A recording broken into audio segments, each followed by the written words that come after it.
अऊज़ु बिल्लाहि मिनश शैतानिर रजीम।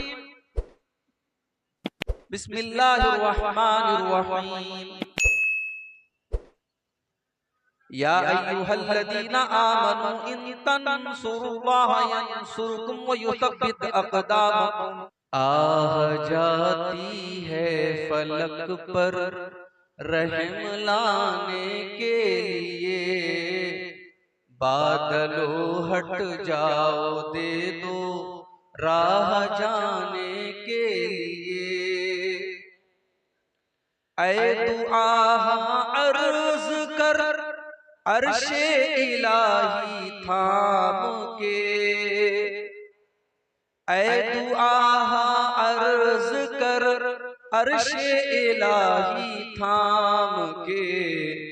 ऐ खुदा रुख फेर दे अब गर्दिशे अय्याम के। तू न अपने आईने करम को भूल जा, ऐ खुदा तू अपने आईने करम को ना भूल जा। हम तुझे भूले हैं लेकिन तू न हमको भूल जा। खल्क के रांदे हुए दुनिया के धुतकारे हुए, खल्क के रांदे हुए दुनिया के धुतकारे हुए। आए हैं अब तेरे दर पर हाथ फैलाए हुए। खार हैं बदकार हैं डूबे हुए जिल्लत में हैं। खार हैं डूबे हुए जिल्लत में हैं। कुछ भी हैं लेकिन तेरे महबूब की उम्मत में हैं। कुछ भी हैं लेकिन तेरे महबूब में हैं। हक परस्तों की अगर की तूने दिल जोई नहीं, हक परस्तों की अगर की तूने दिल जोई नहीं। ताना देंगे बुत के मुस्लिम का खुदा कोई नहीं, देंगे बुत के मुस्लिम का खुदा।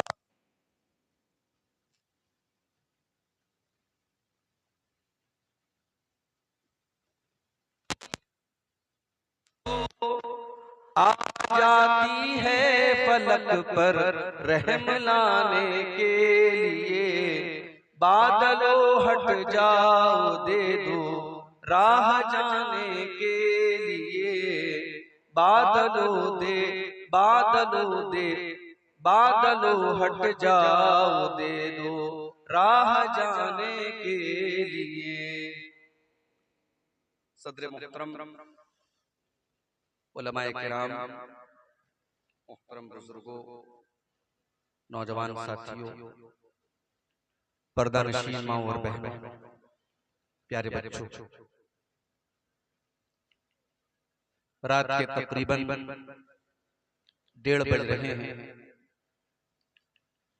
और जैसा कि मुझे बताया गया था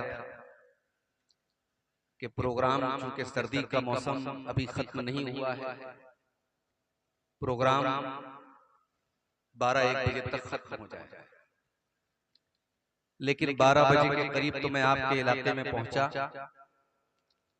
और जब मैं यहां पहुंचा तो यहां आपके पूर्व सांसद पप्पू यादव साहब का बयान और उनकी गुफ्तगू चल रही थी, और उसके बाद आपने बंगला जुबान में भी एक तकरीर समाअत की, और अब मैं आपके सामने हाजिर हुआ। ये आज के प्रोग्राम का आखिरी खिताब है,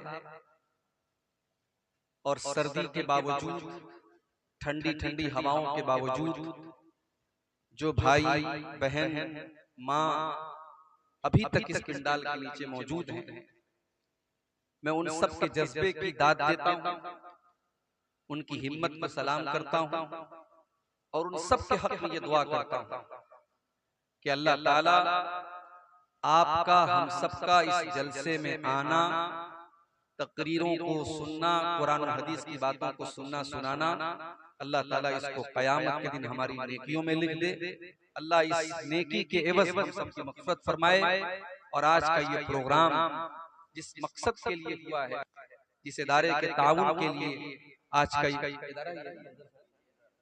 इदारे के ताउन के लिए ये प्रोग्राम हो रहा है, अल्लाह ताला इस इदारे का हम सबको आगे बढ़ करके अपनी हैसियत के मुताबिक हम सबको बढ़ चढ़ करके इस इदारे का ताउन करने की तौफीक दे। और जिन भाइयों ने, माओ बहनों ने अब तक इसमें हिस्सा नहीं लिया है, मैं उनसे गुजारिश करूंगा, क्योंकि मौलाना नूरुल इस्लाम साहब ने भी मुझको बताया और मौलाना अबुल कासिम बिजली साहब ने भी बताया कि ताउन जो उम्मीद थी और जो तवक्को थी वैसा नहीं हुआ है। मैं आप सबसे गुजारिश करता हूँ, सीमांचल का ये प्रोग्राम जो और जलसे होते हैं, उन्हीं जलसों की तरह इस जलसे का मकसद भी इदारे की तरक्की और इदारे का ताउन है। आप इस मकसद को न भूलें और यहाँ आए हैं तो जरूर इस इदारे का बढ़ चढ़ करके इसका ताउन करें, इसमें दान दें, चंदा दें। अल्लाह ताला आप सबको इसकी तौफीक अता फरमाए। मेरे भाई, मुझे जलसे वालों ने आज के लिए कोई टॉपिक, कोई विषय, कोई मौजू नहीं दिया है। मेरे ऊपर छोड़ दिया कि आप जो मौजू समझे मुनासिब उस पर गुफ्तगू करें। और मुझे इस वक्त जो सबसे अहम टॉपिक और सबसे अहम उन्वान, इस पर इस वक्त हम सबको गौर करने की जरूरत है, मुल्क के हालात को सामने रख करके अगर कोई मौजू हमें समझ में आता है तो वो ये है कि अल्लाह की मदद कब आए। हम और आप देख रहे हैं कि हमारी मसाजिद का मामला कहां तक पहुंच चुका है। अब सिर्फ 3 मस्जिदों की बात नहीं रह गई। अब इस्लाम दुश्मन ताकतों की निगाहें इस मुल्क की हजारों मस्जिदों की तरफ, और उन्हें एक बहुत अच्छी नजीर मिल चुकी है, एक बहुत अच्छी मिसाल मिल चुकी है। उनकी हिम्मत और हौसले बहुत बुलंद हैं और आने वाला वक्त हमारे लिए बड़ा चैलेंजिंग है। फिर हम ये भी देख रहे हैं कि आज मुल्क में 2 तरीके के कानून चल रहे हैं। एक जुर्म एक कम्युनिटी का इंसान करता है, उसके ऊपर बहुत हल्का केस होता है, पुलिस और प्रशासन उसको लेकर के बहुत ज्यादा टाइट नहीं होता। वही जुर्म और वही काम अगर दूसरी कम्युनिटी का कोई इंसान करता है, और मैं खुल के कहूं अगर वही काम मुसलमान अगर करता है तो बहुत बड़ा अपराध बन जाता है। और अब तो हालात ये हैं कि शायद दुनिया की तारीख में कभी ऐसा इंसाफ नहीं देखा गया कि जुर्म कोई करे और उसकी सजा उसके पूरे घर वालों को, उसके छोटे छोटे बच्चों को बेघर कर दिया जाए, उसके घर की औरतों को बेघर कर दिया जाए। जिस घर और मकान को बनाने में इंसान का खून पसीना सर्फ होता है, इंसान की गाड़ी कमाई खर्च होती है, पल भर में उसके उस घर को मेरे भाइयों वीरान कर दिया जाता है और चटियल मैदान कर दिया जाता है। इंसाफ का ये नमूना इस वक्त अपने मुल्क में, ये मुल्क मेरे भाइयों हमारा। और किसी शायर ने बड़ी सच्ची बात कही थी, हम खून की किस्तें तो कई दे चुके, लेकिन ऐ अर्ज़ वतन कर्ज तेरा अब भी अदा नहीं होता। ऐ अर्ज़ वतन अब भी तेरा कर्ज अदा नहीं हो रहा है। हम खून की बहुत सारी किस्तें तेरे ऊपर निछावर कर चुके हैं।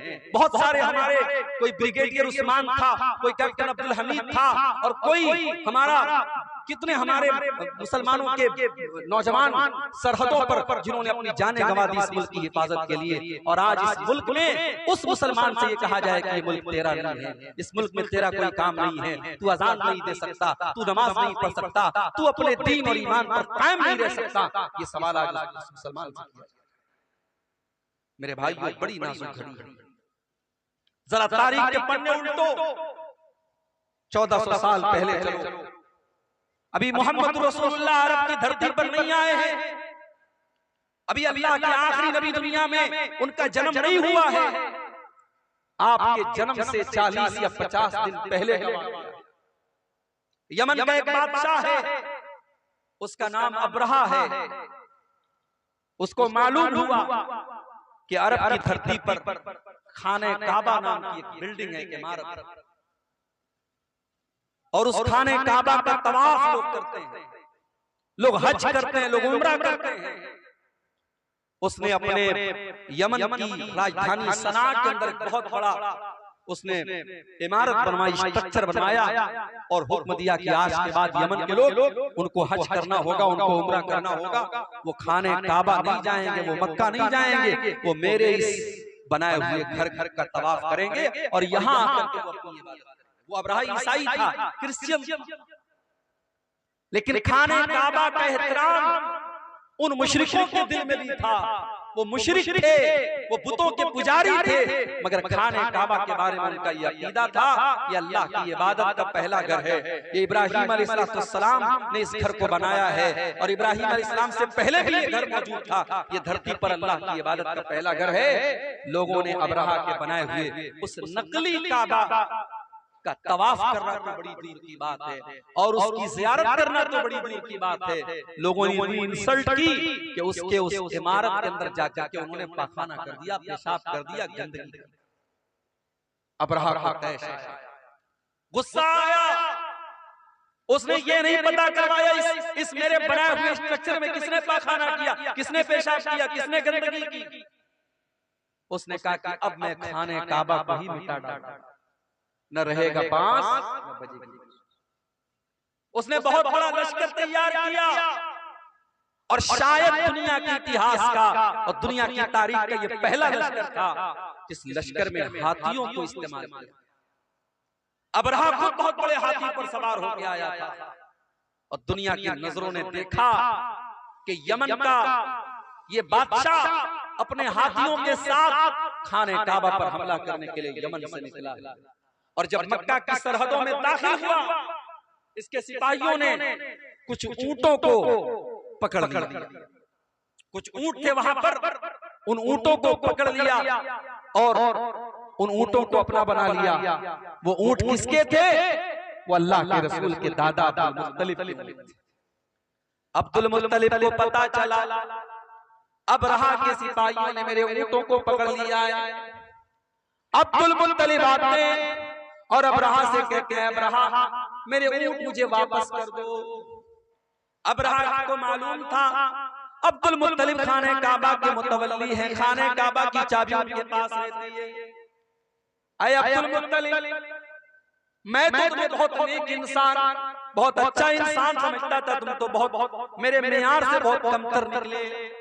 अय अब्दुल मुत्तलिब, तुम्हें मालूम है मैं यमन से चल करके तुम्हारे खाने काबा को गिराने आया हूँ। जिस खाने काबा को तुम अल्लाह का घर मानते हो, जिस खाने काबा को तुम इतना एहतराम करते हो कि तुम उसका तवाफ करते हो और हज और उम्रा करते हो, अब्दुल मुत्तलिब उस खाने काबा की तुमको कोई चिंता नहीं है और तुम अपने ऊंटों को मेरे पास लेने के लिए आए हो। इसका मतलब ये हुआ कि तुम्हें अपने ऊंटों से ज्यादा प्यार है, तुम्हें खाने काबा से कोई प्यार नहीं। अब जरा जवाब सुनना। अब्दुल मुत्तलिब मुसलमान नहीं थे, उसी अपने खानदान के मजहब पर थे, अपने बाप दादा के मजहब पर थे, बुत परस्ती वाले मजहब पर थे, इस्लाम पर नहीं थे वो। लेकिन उन्होंने जो जवाब दिया वो जवाब बड़ा माकूल जवाब। कहा कि मैं ऊंटों का मालिक, ऊंटों की हिफाजत मेरे जिम्मे थी, इसलिए मैं अपने ऊंट लेने आया। जहां तक खाने काबा की बात है, इन्ना लहू रब्बन यहमीही, इस खाने काबा का एक परवरदिगार है, एक रब है, वो अपने घर की हिफाजत करना जानता है, मुझे उसकी चिंता करने की जरूरत है। और फिर चश्मे फलक ने वो मंजर भी देखा। अब्रहा अपने हाथियों से जब इशारा करता है, हाथी शाम का रुख करने के लिए तैयार है, हाथी जो है यमन की तरफ वापस जाने के लिए तैयार है, हाथी तीनों डायरेक्शन में जाने के लिए तैयार है। मगर हाथी को जब ये कहा जाता है तो खाने काबा की तरफ चल, हाथी एक इंच चलने के लिए तैयार है। 1 इंच हाथी आगे बढ़ने को तैयार। उसके बाद दुनिया की नजरों ने ये देखा, हाथियों पर आए हुए उस लश्कर का खात्मा करने के लिए अल्लाह ताला ने बारूद नहीं बरसाया, अल्लाह ताला ने तोप के गोले नहीं बरसाए, अल्लाह ताला ने फरिश्तों की फौज को नहीं भेजा, बल्कि अल्लाह ने कैसे अपना अज़ाब नाज़िल फरमाया, अलम तरा कैफ़ फ़अल रब्बुका बिअस्हाबिल फील। ऐ नबी, क्या आपने देखा कि अल्लाह ताला ने हाथी वालों के साथ क्या किया? अलम यजअल कैदहुम फी तज़लील। ऐ नबी, वो तो बहुत बड़ी बड़ी चालें और बहुत बड़ी बड़ी प्लानिंग बना करके आए थे, अल्लाह ने उनकी सारी प्लानिंग को नाकाम कर दिया। व अरसल अलैहिम तैरन अबाबील, और अल्लाह ताला ने उनके ऊपर चिड़ियों का झुंड भेज दिया, छोटी छोटी चिड़ियां उनके ऊपर भेज दी। तरमीहिम बिहिजारा, जो अपने चोंच में और अपने पंजों में छोटी छोटी चने के बराबर की कंकरियां उनके ऊपर गिराती चली जाती थी, और वो छोटी छोटी कंकरियां एटम बम बन करके उनके ऊपर बरसती चली जाती थी। जिसके ऊपर वो पत्थर गिरता था, वो कंकरी गिरती थी, वो वहीं पर मर करके खत्म हो जाता था। फजालहु कासिम माकूल, अल्लाह ताला के हुक्म से वो इतने बदबख्ती के साथ उनका खात्मा हुआ। कासिम माकूल, जैसे खाया हुआ चारा हो, जैसे गाय और बकरी को आपने देखा होगा जब वो चारा को खा लेता है और कभी कभी उसके मुंह से वो बचा हुआ चारा निकलता है, उस चारे की तरह उनकी डेड बॉडी पड़ी थी, उनकी सड़ी हुई लाशें पड़ी थी, उनकी टूटी फूटी लाशें। अल्लाह को अपने घर को बचाना था तो उसने परिंदों को भेजा था, छोटी छोटी चिड़ियों को। मेरे भाइयों, आज क्यों नहीं आ रहा है परिंदों का लश्कर? आज क्यों नहीं आ रही अल्लाह की मदद? क्या ये सवाल हमारे और आपके दिमाग में नहीं पैदा? बिल्कुल पैदा होता है। और जो नज़्म मैंने पढ़ी अभी आपके सामने खुतबे के बाद, उस नज़्म के आखिरी शेर में भी यही शिकवा किया है शोरिश का। हक परस्तों की अगर की तूने दिलजोई नहीं, ताना देंगे बुत के मुस्लिम का खुदा कोई नहीं। आए अल्लाह, क्या ये दौर भी देखना था कि ला इलाहा इल्लल्लाह और अल्लाहु अकबर की सदाओं के ऊपर आज शिर्क और कुफ्र की सदाएं भारी पड़ती हुई नजर आ रही हैं। आए अल्लाह, आज तेरे घर के ऊपर, तेरी मस्जिद के ऊपर, तेरी इबादत खाने के ऊपर अल्लाह आज शिर्क के अड्डे बनाए जा रहे हैं, अल्लाह बुत खाने बनाए जा रहे हैं। अल्लाह, क्या ये दिल भी देखना था हक परस्तों की? अल्लाह, अगर तुमने मदद न की, कल दुनिया कहेगी मुसलमानों तुम्हारा खुदा कहाँ चला गया? ये शायर ने बड़ा सच्चा शिकवा किया है। मेरे भाइयों, हमें तो शिकवा है अपने परवरदिगार, मगर हमारे रब का भी हमसे एक शिकवा। और आज यही मेरा मौजू है कि अल्लाह की मदद क्यों नहीं आ रही? कौन सी ऐसी चीजें हैं जिसकी वजह से आज अल्लाह की मदद नहीं आ रही है? दुआओं में तो कोई कमी नहीं हो रही, यहां से लेकर मक्के तक दुआएं हो रही हैं, इमाम हरम दुआ कर रहे हैं, तहज्जुद में न जाने कितने मुसलमान दुआएं कर रहे हैं, दुआएं तो बहुत हो रही हैं, दुआओं में असर क्यों नहीं है? मेरे भाइयों, अल्लाह की मदद क्यों नहीं है? इस सवाल का जवाब कुरान में दे। जो आयत करीमा मैंने आपके सामने पढ़ी है सूरह मोहम्मद की आयत है, और अल्लाह ताला इस आयत में अपने नबी के सहाबा से कह रहा है, या अय्युहल्लज़ीना आमनू इन तंसुरुल्लाह यंसुरकुम व युसब्बित अक़दामकुम। ऐ ईमान वालों, अगर तुम अल्लाह की मदद करोगे। अब यहाँ एक चीज और नोट कर लीजिए, हमारी इतनी औकात नहीं कि हम अल्लाह की मदद करें। ना ना, अल्लाह की मदद का मतलब क्या है भाई? अल्लाह क्या हमारी मदद का मोहताज है? नहीं, मदद तो छोड़ दो। अगर कोई नमाजी, कोई ज़कात देने वाला, कोई रोजा रखने वाला, कोई हज करने वाला, कोई उम्रा करने वाला, अगर ये समझता है कि उसकी इबादत से अल्लाह को कोई फायदा पहुंच रहा है, अल्लाह का कोई भला हो रहा है, या अल्लाह को कोई फैज़ पहुंचा रहा है, अपने दिमाग से ये कीड़ा निकाला। अल्लाह के नबी फरमाते हैं, अल्लाह ताला कहता है, या इबादी, ऐ मेरे बंदो, लौ अन्ना अव्वलकुम व आखिरकुम व इंसकुम व जिन्नकुम कानू अला अत्का क़ल्बि रजुलिन वाहिदिन मिनकुम। ऐ मेरे बंदो, जितने इंसान हैं और जितने जिन्नात हैं और जितने पहले के लोग हैं और जितने बाद के लोग हैं, सारे के सारे लोग अगर मुत्तकी बन जाए, परहेजगार बन जाए, अल्लाह से डरने वाले बन जाए, दुनिया में सबसे नेक इंसान के जैसे बन जाए, अल्लाह फरमाता है माज़ादा फी मुल्की शैया। है मेरे बंदो, तुम सबके सब मुत्तकी और परहेजगार बन जाओ, फिर भी मेरी सल्तनत में कोई इजाफा होने वाला नहीं है। और ऐ मेरे बंदो, कान खोल करके सुन लो, जितने आदम की औलाद है और जितने जिन्नात हैं और जितने पहले के लोग हैं और जितने बाद के लोग हैं, सबके सब मेरे नाफरमान हो जाएं, सबके सब अल्लाह की नाफरमानी करने लगे, गुनाह करने लगे, मान कसम मुल्की शैया, मेरी हुकूमत में, मेरी सल्तनत में, मेरी बादशाहत में कोई कमी आने वाली नहीं है। अल्लाह को कोई फायदा नहीं और हमारी इतनी औकात नहीं कि हम अल्लाह की मदद कर सकें। तभी शायद का क्या मतलब है भाई? या अय्युहल्लज़ीना आमनू, ऐ ईमान वालो, इन तंसुरुल्लाह यंसुरकुम, अगर तुम अल्लाह की इबादत करोगे, अगर तुम अल्लाह की मदद करोगे, अल्लाह तुम्हारी मदद करेगा। यहाँ अल्लाह की मदद से मुराद क्या है? अल्लाह के दीन की मदद, अल्लाह के दीन की मदद। अगर तुम अल्लाह के दीन की मदद करोगे, अगर तुम इस्लाम की मदद करोगे, अगर तुम इस्लाम की हिफाजत करोगे, अगर तुम अल्लाह के दीन का ताउन करोगे, अगर अपने ताकत के जरिए, अपने माल के जरिए, अपने इल्म के जरिए, अपने जिस्म के जरिए तुम अल्लाह के दीन की मदद करोगे, अल्लाह तुम्हारी मदद करेगा। अब जरा मुझे एक सवाल का जवाब दो। ढोल बज्जा इस गांव का नाम है।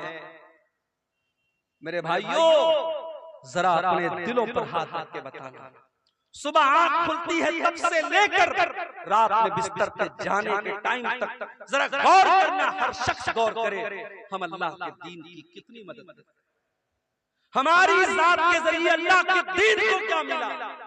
अपने लिए तो बहुत कुछ हमने कर लिया, बच्चों के लिए बहुत कुछ कर लिया, बीवी के लिए बहुत कुछ कर लिया, घर वालों के लिए बहुत कुछ कर लिया। हमारे 24 घंटों में हमने अल्लाह के दीन के लिए क्या किया? कितने मिनट हमने खर्च किया, कितना पैसा हमने खर्च किया, कितनी एनर्जी हमने खर्च की। मेरे भाइयों, अल्लाह की मदद ऐसे नहीं आएगी। इन तंसुरुल्लाह यंसुरकुम, जब तुम अल्लाह की मदद करोगे, अल्लाह तुम्हारी मदद करेगा। और अल्लाह तुम्हारी मदद ही नहीं करेगा, वयुसब्बित अक़दामकुम, बड़े से बड़ी सुपर पावर तुम्हारे सामने आ जाए, बड़े से बड़े हथियार तुम्हारे सामने आ जाए, तुम्हारे पैर के अंदर कभी लग़ज़श नहीं आएगी, अल्लाह तुम्हारे कदम को जमा करके रख देगा।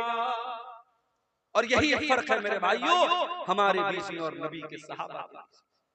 नबी के सहाबा अल्लाह के दीन की मदद के लिए हर वक्त तैयार है।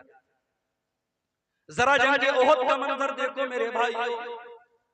जंग ओहद में चंद मुसलमानों की गलती से जीती हुई जंग हार गए मुसलमान और सारा पासा पलट गया।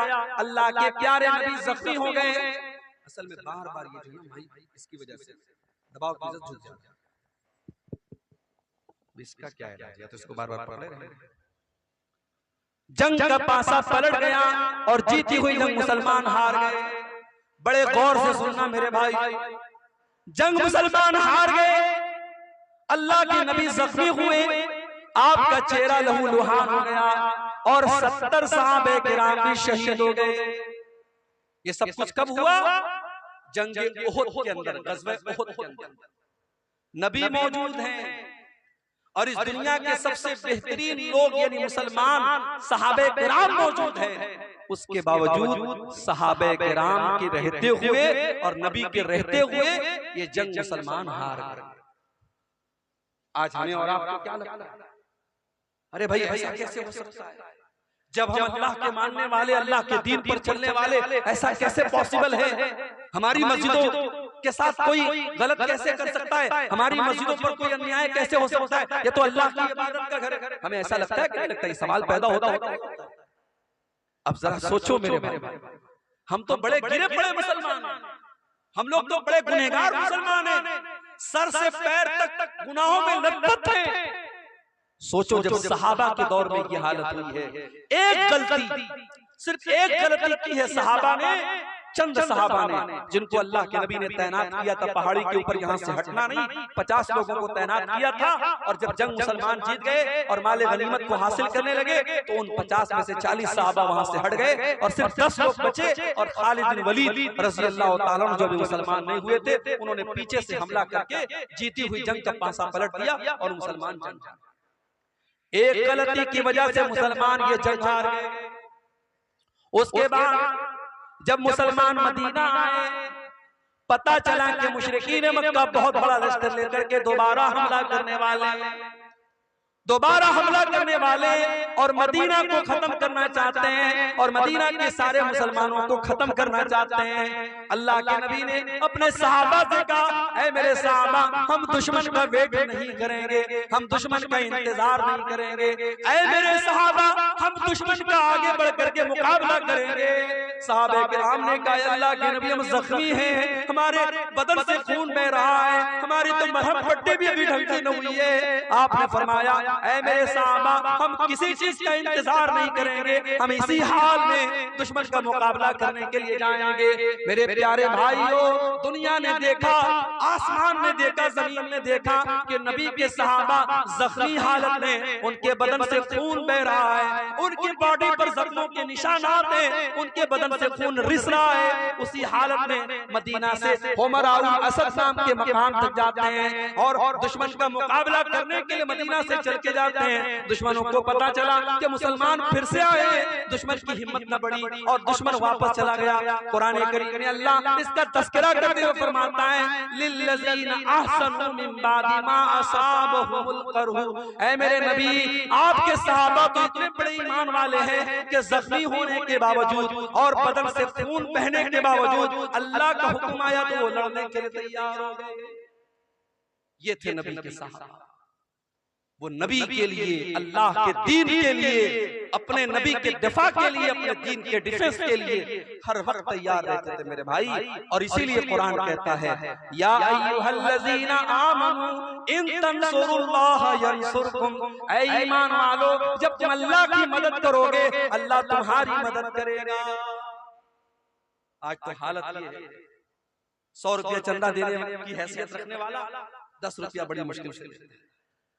कभी गौर करना, रेस्टोरेंट में 10 की नोट आपको बहुत कम मिलेगी, शराब के अड्डों पर 10 की नोट बहुत कम मिलेगी, ज़िना के अड्डों पर 10 की नोट बहुत कम मिलेगी।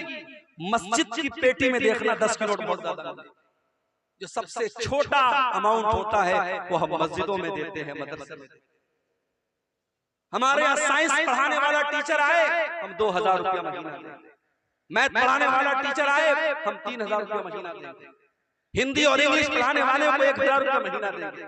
और बेचारे मौलवी साहब और हाफिज साहब कुरान पढ़ाने के लिए आएंगे तो हम मोल भाव करेंगे, हाफिज साहब 500 रुपया ले लीजिए। कुरान और दीन के इल्म की वैल्यू हमने घटा के रखी है।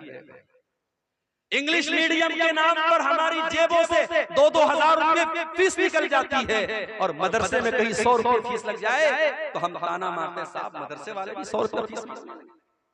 दीन की वैल्यू को हमने कम कर दिया, दीन की अहमियत हमारी नजरों में हमने हकीर कर दिया। और आज हालात ये हैं, दीन को सारी दुनिया में तमाशा बना के रखा। मेरे प्यारे साथियों, जंगे तबूक का मौका याद करो, जंगे तबूक का मौका याद करो। गर्मी का मौसम है, मई जून का महीना है, खजूरों के पकने का टाइम है। अल्लाह के नबी अपने सहाबा से कहते हैं, ऐ मेरे सहाबा, हमको तबूक के लिए जाना है, हमको 700 किलोमीटर लंबा सफर करना है। ऐ मेरे सहाबा, मेरे पास हथियार नहीं है, मेरे पास सवारी नहीं है। ऐ मेरे सहाबा, तुम ताउन करो, तुम दान दो, तुम चंदा दो। ऐ मेरे सहाबा, मैं तुम्हें जन्नत की गारंटी देता हूँ। सहाबे किराम ने अपनी अपनी हैसियत के मुताबिक, अपनी अपनी ताकत के मुताबिक बढ़ चढ़ करके ताउन करना शुरू किया। उस्मान गनी ने बहुत सारे ऊंट भी दे दिए, बहुत सारे घोड़े भी दे दिए और 1000 सोने के सिक्के भी दे दिए। बहुत सारे सहाबा गरीब थे, मजदूर थे, मजदूरी किया करते थे। कोई 1 मुट्ठी, कोई 2 मुट्ठी गेहूं ला रहा है, जौ ला रहा है। अल्लाह के प्यारे नबी, मैं ये मेहनत करके मजदूरी करके ये लाया हूँ, अल्लाह के नबी इसको ले लीजिए। अल्लाह के नबी सबका चंदा ले लेते थे, सबका दान ले लेते थे। इतने में हजरत उमर फारूक उनके दिल में तमन्ना पैदा हुई, हमेशा नेकी के मामले में अबू बकर का नंबर सबसे आगे रहेगा। आज उमर का नंबर आगे रहेगा, आज उमर आगे बढ़ के दिखाएगा। उमर फारूक अपने घर आते हैं, अपने सारे घर के माल को इकट्ठा करते हैं और सारे माल को 2 हिस्सों में डिवाइड करते हैं और आधे माल को घर छोड़ते हैं और आधे माल को बोरे में पैकेट में पैक करते हैं और नबी अकरम के पास लाके रख देते हैं। अल्लाह के नबी पूछते हैं, माँ अब क़ैतल अहलिक, ऐ उमर घर वालों के लिए कुछ छोड़ के आए हो कि नहीं आए हो? हजरत उमर कहते हैं, अल्लाह के नबी आप फिक्र न करें, अब तो लहुम निस्फा, मैं आधा लाया हूँ और आधा छोड़ के लाया हूँ, आधा लाया हूँ आधा छोड़ के लाया हूँ, आप चिंता न करें, आप चिंता। अब हजरत उमर इंतजार कर रहे हैं, अब देखें अबू बकर सिर्फ क्या लाते।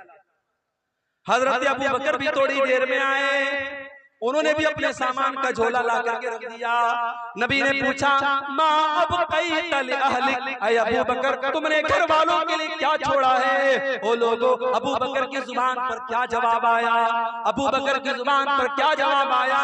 शायर कहता है नबी ने जो पूछा कि क्या साथ लाए, तो सिद्दीक़ अकबर के होठों पे आया, वहाँ मालो दौलत की क्या है हकीकत, जहाँ जालूताने को दिल चाहता है। अबू बकर सिद्दीक़ कहते हैं, अब क़ैतुल्लाह व रसूलुहु, ऐ अल्लाह के नबी मैं अपने घर वालों के लिए अल्लाह को छोड़ के आया हूँ, उसके रसूल को छोड़ के आया हूँ। ऐ अल्लाह के नबी मैं घर में कुछ भी नहीं छोड़ा, मैंने घर में झाड़ू लगा दिया, मैं सब लेके आया हूँ। आज अल्लाह के दीन को मेरे माल की जरूरत है। ऐ अल्लाह के नबी अपने घर में कुछ छोड़ के नहीं आया।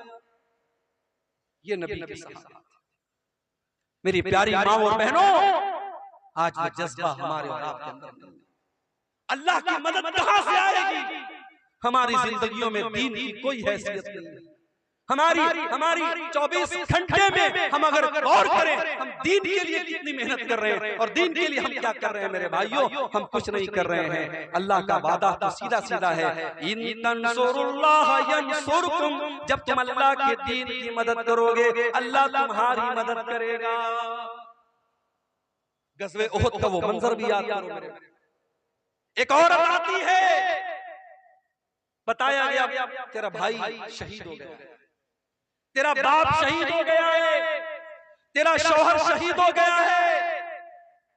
बाप के मरने की खबर सुनी, भाई के मरने की खबर सुनी, शौहर के मरने की खबर सुनी, सारी मुसीबतों पर सब्र कर लिया और फिर कहती है, ओ लोगों ठीक है, मेरे बाप का इंतकाल हो गया, मेरा भाई शहीद हो गया, मेरा शौहर शहीद हो गया, मुझे ये बताओ कि अल्लाह के रसूल का क्या हाल है?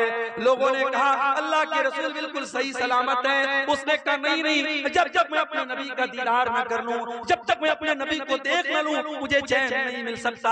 लोगों ने दीदार कराया, लोगों ने दिखाया, देखो ये अल्लाह के नबी है। जब अल्लाह के नबी को देखती है तो क्या कहती है, कुल्लु मुसीबतिन बादक जलल या रसूल अल्लाह, अल्लाह के नबी आपके रहते हुए सारी मुसीबतें मेरे लिए आसान है। अल्लाह के नबी आप जिंदा हैं, आप सही सलामत हैं, मुझे बाप के जाने का, मुझे भाई के जाने का, मुझे शौहर के जाने का कोई दुख नहीं है। अल्लाह के दीन के लिए अपना सब कुछ कुर्बान करने का जज्बा था मेरे भाइयों सहाबा के अंदर। वो जज्बा हमारे अंदर नहीं है। जब तक ये जज्बा हम पैदा नहीं करेंगे, हम और आप अल्लाह की मदद के हकदार नहीं। आज तो हालत ये है, नौजवान है, पैसा कमा रहा है, अच्छा पैसा कमा रहा है, बिल्डर है, अच्छी खेती बाड़ी है, उसके पास लाखों का मालिक, उससे कहो भाई हज कर ले, उम्रा कर, कहता अरे मौलवी साहब अभी कितनी उम्र है, अभी 40 साल का हूँ, हज कर लूंगा दाढ़ी रखनी पड़ जाए, हज कर लूंगा 5 टाइम की नमाज पढ़नी पड़ेगी, हज कर लूंगा चोरी बेईमानी नहीं कर पाऊंगा, लोग कहेंगे हाजी साहब के सब काम करता। अभी थोड़ा गुलछर्रे उड़ा ले, 50-60 साल के हो जाएंगे, फिर हज भी कर लेंगे, उम्रा भी कर लेंगे। मुझे बताओ 40 साल वालों, क्या तुम लिखवा के लाए हो कि तुम 50 साल तक जिंदा रहोगे? क्या इस बात की गारंटी है कि तुम्हें आइंदा कोई बड़ी बीमारी नहीं?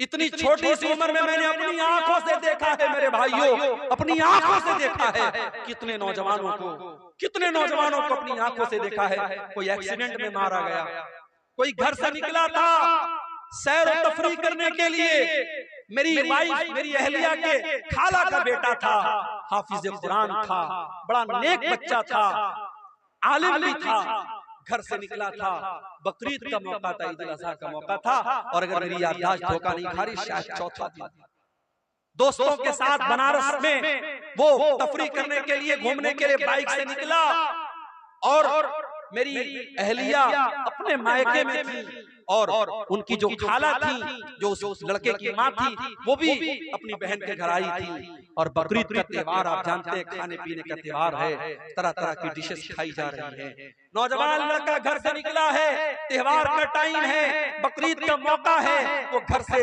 ये सोच करके निकला है कि चलो हम खुशी मनाएंगे, हम थोड़ा दोस्तों के साथ सैर और तफरीह करेंगे। बाइक से वो निकलता है, और मुगल सराय रेलवे स्टेशन से करीब में एक ट्रक आती है, और ट्रक का ड्राइवर शायद नशे में रहा हो या नींद के आलम में रहा हो, उसने उसकी बाइक में ऐसी टक्कर मारी है, ऑन द स्पॉट वो लड़का 18-20 साल का वो लड़का इंतकाल कर जाता है। और इतनी बुरी तरीके से एक्सीडेंट होता है, उसके सर का और उसके धड़ का जो हाल होता है वो बयान के बाहर है मेरे भाई। और त्योहार का मौका है, जब लाश घर में आती है और माँ बाप उसकी लाश को देखते हैं मेरे भाई, माँ बाप की आंखों से आंसू नहीं, खुशी का त्योहार और खुशी का मौका गम में तब्दील हो जाता है मेरे भाइयों। मौत का फरिश्ता आपसे अपॉइंटमेंट लेकर के नहीं आएगा, आपसे पूछ करके नहीं आएगा कौन सी बीमारी, कौन सा एक्सीडेंट, कौन सी मुसीबत और कौन सा बहाना आपकी जिंदगी के खात्मे की खबर लेके आएगा, आप नहीं कह सकते मेरे भाइयों। नबी अकरम के सहाबा को जंगे बद्र का मौका है, हजरत उमैर इब्न हुमाम अंसारी एक नौजवान साहबी हैं, नौजवान साहबी खजूरें खा रहे हैं, और अल्लाह के नबी जंगे बद्र में अपने सहाबा को जिहाद की अहमियत बता रहे हैं और अल्लाह की राह में लड़ने की अहमियत बता रहे हैं। अल्लाह के नबी सहाबा से कह रहे हैं, ऐ मेरे सहाबा, ये जंगे बद्र का मैदान है, ये जन्नत का मैदान है, उठो और जन्नत को पाने के लिए लड़ पड़ो और अल्लाह की राह में कुर्बानी दे दो। हजरत उमैर इब्न हुमाम कहते हैं, ऐ अल्लाह के नबी, अल्लाह के नबी, क्या जन्नत इतनी बड़ी है कि जन्नत की चौड़ाई आसमान और जमीन के बराबर है? अल्लाह के नबी फरमाते हैं कि हाँ हाँ ऐ उमैर, जन्नत की चौड़ाई तो इतनी है। वो कहते हैं बखिन बखिन, क्या बात है, क्या बात है? अल्लाह के नबी फरमाते हैं, ऐ उमैर तुम ऐसा क्यों कह रहे हो? कहते हैं अल्लाह के नबी, इन्नी लअरजू, मैं उम्मीद करता हूँ कि मैं भी जन्नत में चला जाऊँ। आपने फरमाया, हाँ ऐ उमैर, अगर तुम अल्लाह की राह में लड़ते लड़ते शहीद हो जाओगे तो तुम भी उसी जन्नत के हकदार बनोगे। उमैर इब्न हुमाम खजूरें हाथ में लिए हुए हैं, उन खजूरों को जमीन पर फेंक देते हैं। कोई कहता है मेरे भाई इन खजूरों को खा ले फिर तू मैदान जंग में जाना।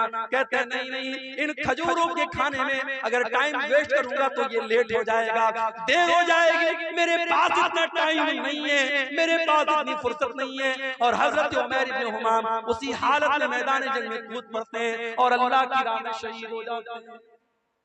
मेरे प्यारे साथियों, सहाबे किराम की जिंदगियां इस तरीके के वाक़यात से भरी भरी। हजरत हनज़ला को देखो, नई नई शादी हुई है और शादी की पहली रात अपनी बीवी के साथ है। हर नौजवान की जिंदगी में शादी की रात बड़ी उमंगों की रात होती है। हजरत हनज़ला अपनी बीवी के साथ है, शादी की पहली रात है और सुबह होती है और अल्लाह के नबी की तरफ से जिहाद का ऐलान होता है, जंग के मैदान में जाने का ऐलान होता है। हजरत हनज़ला अपनी बीवी से कहते हैं, ऐ मेरी बीवी, मुझे जंग के मैदान में जाना पड़ेगा। अल्लाह के नबी की तरफ से मुनादी हो चुकी है, ऐलान हो चुका है। उस जमाने की औरतें भी कैसी औरतें थी, आज के दौर की औरतें दीन के नाम पर कोई गैरत नहीं होती। शौहर अगर दीन के नाम पर अपनी बीवी से किसी कुर्बानी का मुतालबा करे तो बीवी दीन के नाम पर कोई कुर्बानी देने को तैयार है। दुनिया के नाम पर हर कुर्बानी तैयार है। अभी मैं भागलपुर से पूर्णिया आ रहा था, 4-5 नौजवान आपके इसी पूर्णिया के, कोई 22 का है, कोई कहीं का है, कोई कहीं का है, देखा सब मुंबई से आ रहे हैं। मुंबई से कहने लगे, मौलवी साहब हम लोग मुंबई में रहते हैं, वहाँ काम करते हैं और महीनों के सालों के बाद हम अपने वतन को लौट रहे हैं, ढेर सारा सामान लेके।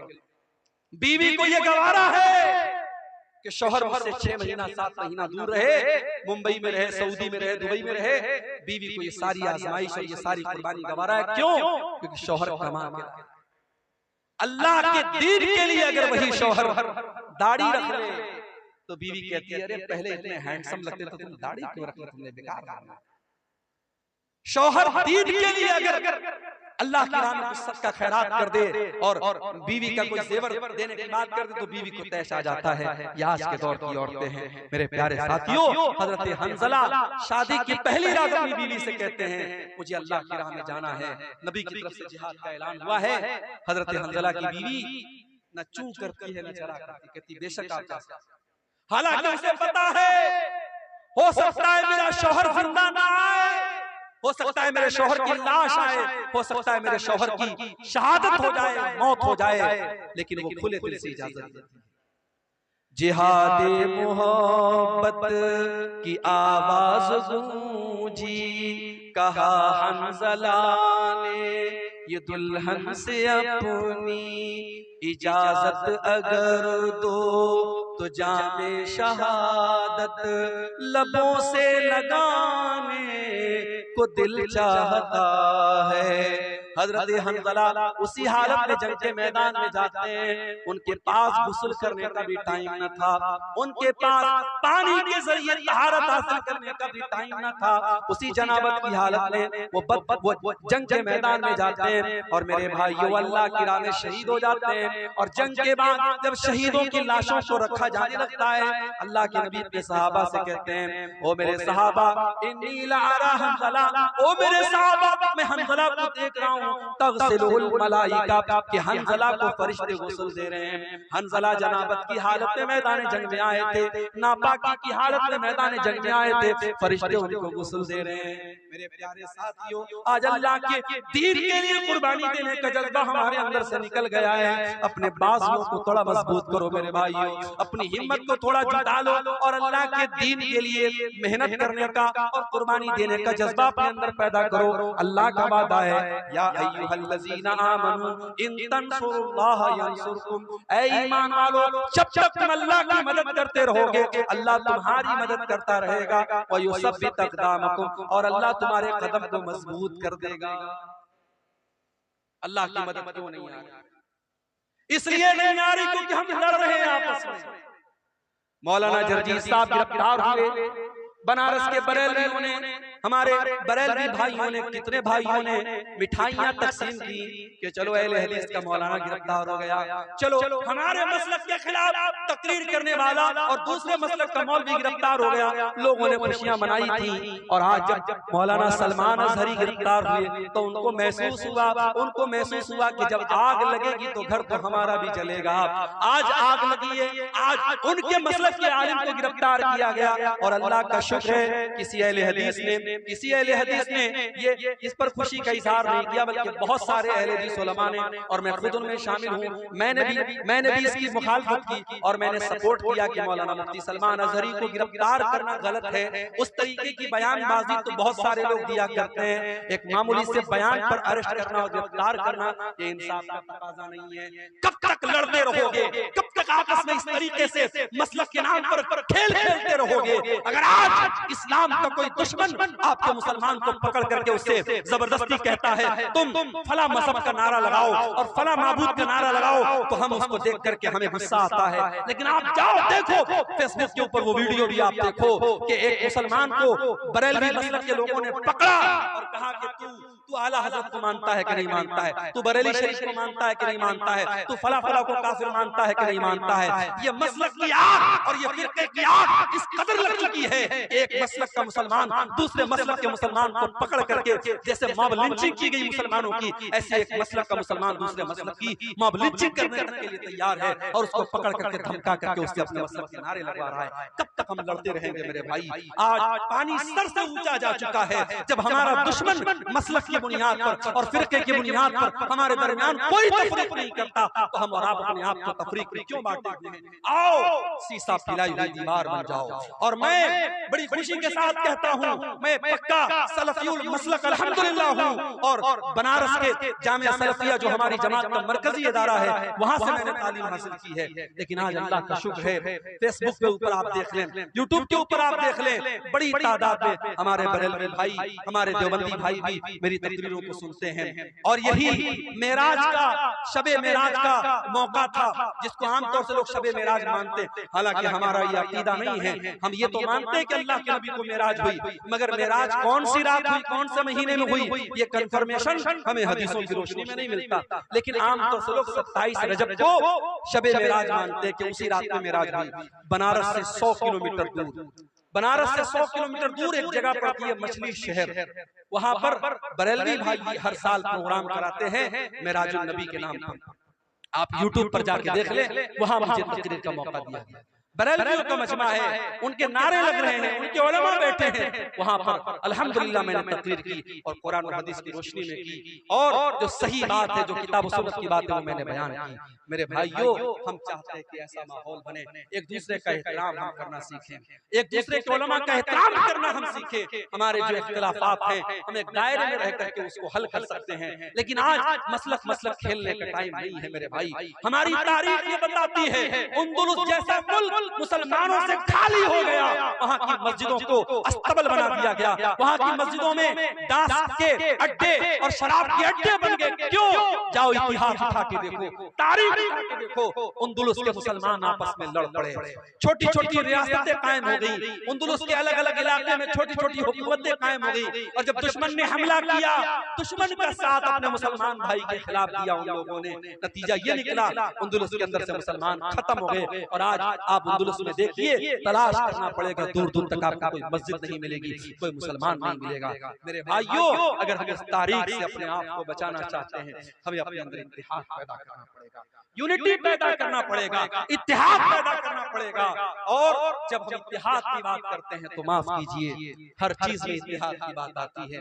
आगे मुल्क में हुक्मरानी किसकी होगी, मुल्क के इख्तियार पर कौन बैठेगा, हम डिसाइड तो नहीं कर सकते कौन बैठेगा, मगर हम ये तो बता सकते हैं कि हम मुसलमान इस मुल्क में हम मुत्तहिद होकर के हम वोटिंग करते हैं। आने वाले इलेक्शन के मौके पर भी आप अपने वोट के जरिए ऐसी ताकतों को आप अपना वोट दीजिए जिनके बारे में आपको ये लगता है कि हाँ, ये मुल्क में अमन चैन और सुकून को बढ़ावा देगी, और ऐसी ताकतों को नाकाम कीजिए जो मुल्क के माहौल में नफरत का जहर घोलना चाहती हैं। मेरे भाइयों, हमें और आपको अपने अंदर इत्तेहाद पैदा करना पड़ेगा। कुरान क्या कहता है, वातसिमू बिहब्लिल्लाहि जमीआ, ऐ ईमान वालों, तुम अल्लाह की रस्सी को मिलकर के थाम लो, वला तफर्रकू, और आपस में तुम फिरकों में न बंटो, वज़कुरू नेमतल्लाहि अलैकुम, और ऐ ईमान वालों, तुम अल्लाह की नेमत को याद करो, इज़ कुंतुम आदान, जब तुम एक दूसरे के दुश्मन थे, फअल्लफ़ बैन क़ुलूबिकुम, अल्लाह ने अपने नबी को भेज करके तुम्हें भाई भाई बना दिया। आज तो हालात ये हैं, एक सगा भाई अपने सगे भाई की जमीन पर नाजायज कब्जा करके बैठे, एक सगा भाई, दोनों एक माँ के बच्चे हैं, एक पेट में पैदा, एक पेट से पैदा हुए हैं, एक बाप का खून दोनों की रगों में दौड़ रहा है, लेकिन सगा भाई अपने सगे भाई की जमीन पर नाजायज कब्जा करके बैठा है। सगा भाई अपने भाई के खिलाफ अदालत में केस लड़ रहा है, और उसको मालूम है जमीन मेरी नहीं है, जायदाद मेरी नहीं है, मेरे भाई की है, मगर पैसे और जमीन और जायदाद की ऐसी लालच है, अपने भाई के खिलाफ केस लड़ रहा है। कान खोल करके सुन लो, मेरे नबी की अदालत का फैसला, दुनिया की अदालत का फैसला बाद में देखना, सुप्रीम कोर्ट और हाई कोर्ट का फैसला बाद में देखना, पहले देखो हमारे नबी की अदालत का क्या फैसला है। अल्लाह के नबी फरमाते हैं कि दो लोग मेरे पास आते हैं अपना केस लेके, और एक आदमी की बात सुन करके मैं फैसला कर देता हूँ, क्योंकि मैं इंसान हूँ, मुझसे भी गलती हो सकती है, हो सकता है एक इंसान चिकनी चुपड़ी बातें करता हो, दूसरा इंसान अपनी बात ढंग से पेश न कर पाया हो। कान खोल करके सुन लो, अल्लाह के नबी फरमाते हैं अगर मैंने फैसला गलत कर दिया, जिसकी जमीन नहीं थी, जिसकी जायदाद नहीं थी, जिसका हिस्सा नहीं था, उसको मैंने दे दिया, फइन्नमा अक़तउ लहू क़िताअतम मिनन नार। कान खोल करके सुन लो, मैं उसको जमीन का टुकड़ा नहीं दे रहा हूँ, मैं उसको जहन्नम की आग का टुकड़ा दे रहा हूँ। ओ लोगो, अपने भाई की, अपनी बहन की जमीन आपने नाजायज तरीके से हथिया भी ली। आपने जमीन नहीं हथियाई, आपने बिल्डिंग नहीं ली, आपने घर नहीं लिया, आपने खेत नहीं लिया, आपने तो जहन्नम का टुकड़ा ले लिया। आपने तो बहुत बड़ा घाटे का सौदा कर लिया, घाटे का सौदा। मेरे भाइयों, कुरान कह रहा है कि मुत्तहिद हो जाओ, अल्लाह के बंदो भाई भाई बन जाओ। नबी के सहाबा भाई भाई बन करके रहे। मक्का के मुहाजिर जब मदीना पहुंचे, मदीना के अंसारियों ने खुले दिल से कहा कि हमारे भाइयों, हमारे घर के दरवाजे आपके लिए खुले हैं। यहाँ तक कहा जमीन मेरी है, खेत मेरा है, जायदाद मेरी है, लेकिन नबी ने आपको मेरा भाई बनाया है, आ जाओ हम जमीन के 2 टुकड़े कर देते हैं, घर के 2 हिस्से कर देते हैं, खेत के 2 हिस्से कर देते हैं, आधा तुम ले लो, आधा मैं ले लेता हूँ। यहाँ तक कहा मेरी 2 बीवियां हैं, तुम किसी एक को पसंद कर लो, मैं तलाक दे देता हूँ, तुम निकाह कर लेना। कुर्बानी और मोहब्बत की ये मिसाल पूरे इंसानी इतिहास में कभी नहीं मिलती। मेरे भाइयों, हम और आप अपने गांव में आराम से सो रहे हैं, हम अपने घर में बच्चों के साथ आराम से सो रहे, वहाँ फलस्तीन में डेली बमबारी हो रही है और छोटे छोटे बच्चे मारे जा रहे। और ये यूएन की रिपोर्ट है, अक़वाम मुत्तहिदा की रिपोर्ट है, अब तक लाखों बच्चे गाजा के अंदर मारे जा चुके हैं, मासूम बच्चे मर रहे हैं, और हमें रात में आराम से नींद पर, बिस्तर पर नींद आ रही है। नहीं मेरे भाई, मुसलमान तो वो होता है, चाहे फलस्तीन में उसका भाई मर रहा हो, चाहे दुनिया के किसी भी कोने में उसका भाई मर रहा हो, अपने भाई के मरने पर उसका दिल दुखी हो जाए, उसके कौम का कहीं बच्चा मारा जाए, उसको लगे मेरा बच्चा मर रहा है, कि कहीं किसी औरत की इज्जत टूटे, उसे लगे मेरी बहन की इज्जत टूट रही है, कहीं किसी का घर गिरे, उसे लगे मेरा घर गिर रहा है। नबी अकरम सल्लल्लाहु अलैहि वसल्लम फरमाते हैं कि अल मुमिनु लिल मुमिनि कल बुनियान यशुद्दु बाज़ुहु बाज़ा। मुसलमान तो मुसलमान के लिए एक इमारत की तरह होना चाहिए, एक बिल्डिंग की तरह होना चाहिए। जैसे एक बिल्डिंग जब तैयार होती है, उसमें पिलर्स भी खड़े किए जाते हैं, उसमें बाकायदा स्लैब भी डाला जाता है, उसमें सीमेंट का अपना रोल होता है, उसमें छड़ का अपना रोल होता है, उसमें सरिया का अपना रोल होता है। जैसे एक बिल्डिंग तैयार होती है और बिल्डिंग का हर मटेरियल दूसरे मटेरियल को ताकत देता है, मुसलमान मुसलमान को ताकत देने वाला बने, मुसलमान मुसलमान का सपोर्टर बने, मुसलमान मुसलमान का हमदर्द बने। और एक और हदीस में अल्लाह के नबी फरमाते हैं अल मसलुल मुमिनीना फी तवाद्दिहिम व तआतुफिहिम व तराहुमिहिम कमसलिल जसदिल वाहिद। आपने फरमाया मुसलमानों इतनी मोहब्बत एक दूसरे से करो, इतनी हमदर्दी एक दूसरे से करो, जैसे इंसान का शरीर होता है, मानव शरीर में इंसान के जिस्म में कहीं एक कांटा भी चुभता है, पूरा बदन बेचैन हो जाता है। मुसलमानों तुम्हारे दरमियान इतनी मोहब्बत होनी चाहिए, आओ इत्तेहाद अपने अंदर पैदा करो। बिरादरीवाद के नाम पे मुझे मालूम है बिहार में बहुत सारी जगहों पर बिरादरी के नाम पर बड़ी बड़ी करता है। इसी दरभंगा के इलाके में एक गांव में लोगों ने बताया भी और न्यूज में भी आया कि एक गांव में अंसारियों का रास्ता अलग है, शेख का रास्ता अलग है। आपके इलाके में सुरजापुरी और शेरशाबादी के दरमियान बड़े इख्तिलाफात की खलीज है। मेरे भाई, ये वक्त बिरादरियों के नाम पे लड़ने का नहीं है, ये वक्त फिरकों के नाम पे लड़ने का नहीं है, ये वक्त मसलक के नाम पे लड़ने का नहीं है। हालात ये है, आज मुसलमान जिस गांव में अक्सरियत में होते हैं, वहां से भी मुसलमान के सरपंच खड़े जीत नहीं पाते। क्यों? क्योंकि सरपंच का चुनाव होता है, प्रधान का चुनाव होता है, मुसलमान उस गांव में मेजॉरिटी में है, लेकिन मुसलमान के 4 कैंडिडेट खड़े होते हैं, गैर मुस्लिम का 1 कैंडिडेट खड़ा होता है, और मुसलमानों के वोट 4 जगह तकसीम हो जाते हैं। गाँव में मेजॉरिटी मुसलमानों की है, लेकिन प्रधान जो होता है, सरपंच जो होता है, वो गैर मुस्लिम बन जाता है। मेरे भाइयों, इत्तेहाद में ताकत है, यूनिटी में ताकत है। आज मुल्क के हालात इस बात का तकाजा करते हैं कि हम अपने अंदर इत्तेहाद पैदा करें। मेरे भाइयों, आज अल्लाह की मदद अगर चाहिए तो हमें और आप मुत्तहिद हैं। इसी तरीके से अगर अल्लाह की मदद चाहते हो तो तौहीद की हिफाजत करो और शिर्क से बचो। अल्लाह मुशरिक की मदद कभी नहीं करेगा, अल्लाह का वादा है हम तुम्हारी मदद करेंगे। शर्त क्या है? वअदल्लाहुल्लज़ीना आमनु मिनकुम व अमिलुस्सालिहाति लयस्तखलिफन्नहुम फिल अर्ज़ि कमस्तखलफल्लज़ीना मिन क़ब्लिहिम। ऐ ईमान वालो, अल्लाह का वादा है, अल्लाह जरूर तुम्हारी मदद करेगा, तुम्हें जमीन के अंदर इक़्तिदार भी अता करेगा, तुम्हारे खौफ को अमन और शांति से तब्दील कर देगा। शर्त क्या है? याबुदूननी ला युशरिकून बी शैया। शर्त ये है तुम मेरी इबादत करना और मेरी इबादत में किसी को शरीक न करना, शिर्क मत करना। आज हालत क्या है?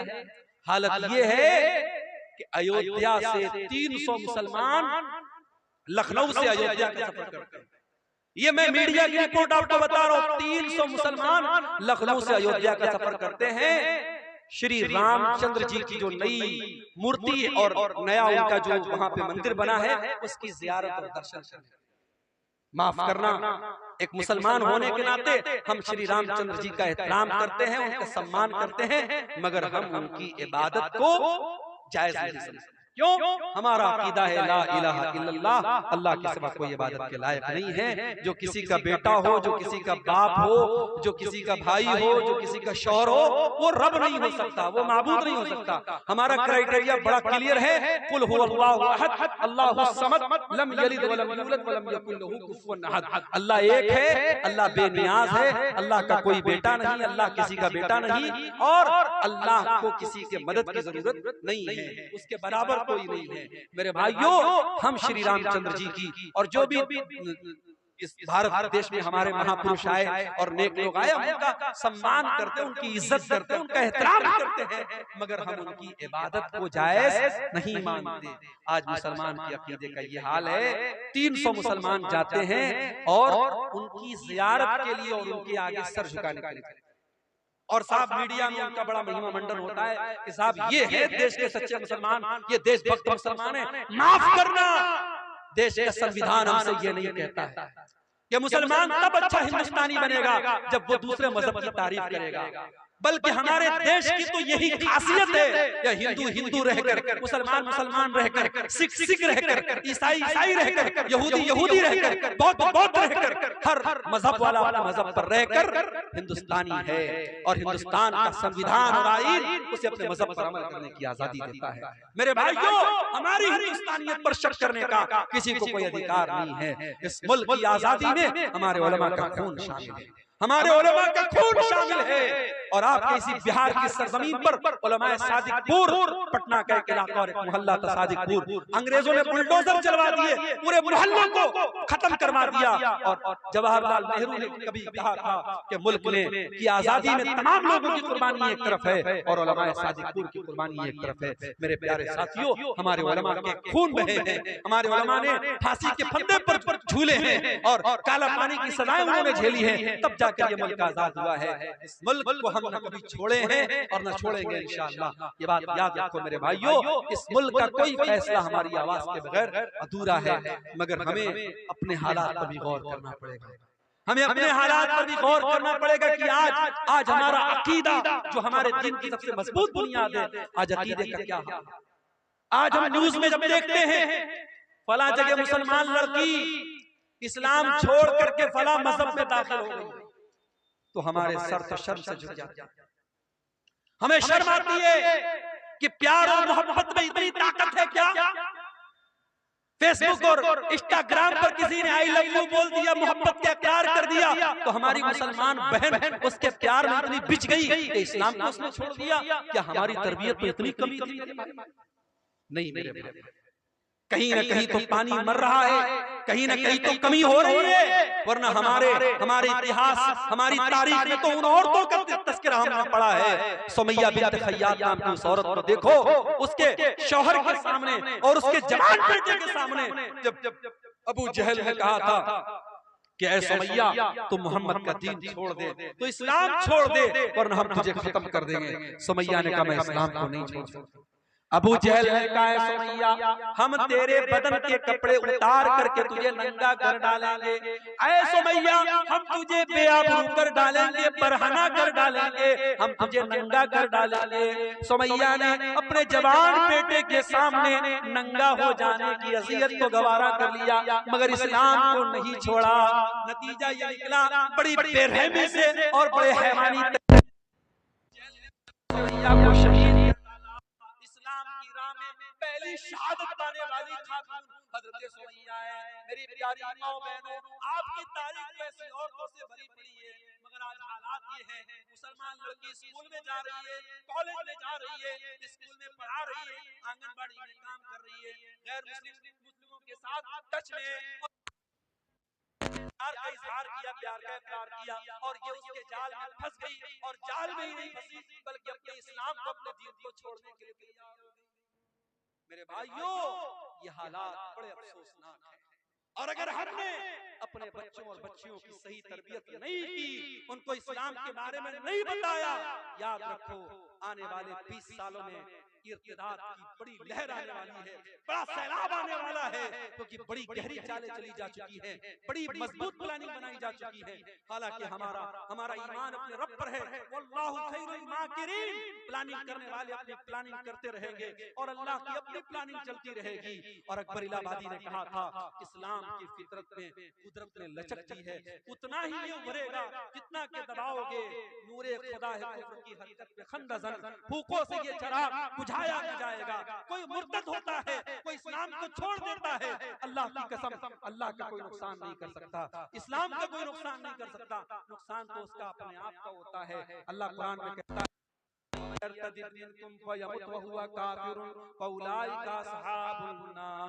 जो मुर्तद होकर के मर जाए, जो इस हालत में मर जाए कि वो ईमान की हालत में न मरे, कुफ्र की हालत में मर जाए, तो वो दुनिया और आखिरत में दुनिया वल आखिरा, दुनिया में भी उसके अमाल बर्बाद और आखिरत में भी उसके अमाल बर्बाद हो जाएंगे। वउलाइका अस्हाबुन नार, वो जहन्नम में जाने वाले हैं। अपने बच्चों की अकीदे की फिक्र करो मेरे भाइयों। आज रोजी रोटी की फिक्र करते हो, आज हमें फिक्र है आने वाले वक्त में क्या होगा। अरे क्या होगा, ज्यादा से ज्यादा ये होगा मार दिए जाएंगे, खत्म हो जाएंगे। हमें ये कबूल है, मगर अपना ईमान और दीन को छोड़ना ये कबूल नहीं है मेरे भाई। हम मर जाना कबूल कर ले, हम खत्म हो जाना कबूल कर ले, मगर ईमान और तौहीद से समझौता करना कबूल न करें। याद करो अपने बाप इब्राहिम अलैहिस्सलाम को। इब्राहिम अलैहिस्सलाम जब अपने लख्त जिगर इस्माइल को और अपनी बीवी हाजरा को जब मक्का की ब्याह हो गया, सरजमीन पे छोड़ के जाने लगे, तो क्या दुआ की थी उन्होंने?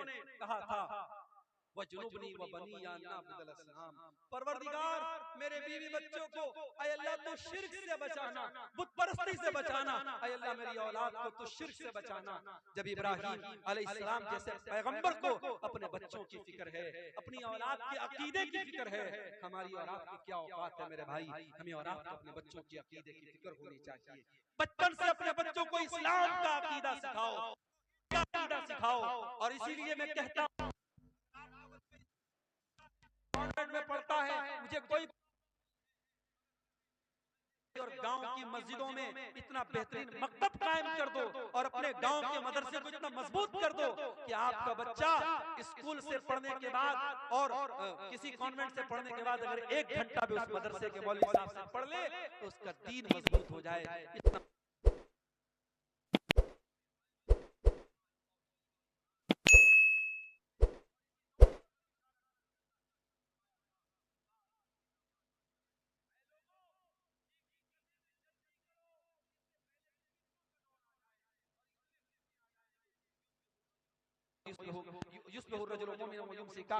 सुबह को एक इंसान मोमिन होगा और शाम को काफिर हो जाएगा, और शाम को मोमिन होगा और सुबह को काफिर हो जाएगा। ईमान की वैलिडिटी 12 घंटे की भी नहीं होगी, ईमान इतना कमजोर हो जाएगा। अल्लाह के नबी ने फरमाया यबीउदीनहु बिअरदिन मिन दुनिया, ईमान का सौदा किया जाएगा और चंद टकों के एवज ईमान बिक जाएगा। मेरे भाइयों, आज ईमान बिक रहा है और हालात इस कगार पर पहुंच चुके हैं। हमें अपने तौहीद और ईमान की अल्लाह की मदद क्यों नहीं आ रही? 2 और पॉइंट बयान करके बात खत्म करूंगा। अल्लाह की मदद इसलिए भी नहीं आ रही है, माफ करना अगर बुरा लगे तो, अल्लाह की मदद इसलिए भी नहीं आ रही क्योंकि हम हराम खोर हो गए। इसी बिहार की सरजमीन से मेरे पास फोन आया, सीमांचल से फोन आया, शेख साहब अगर हमारे इलाके में तकरीर करना तो जरा इस पर भी बोलना, ब्याज खोरी बढ़ रही है मुसलमानों में, शौक बढ़ रहा है।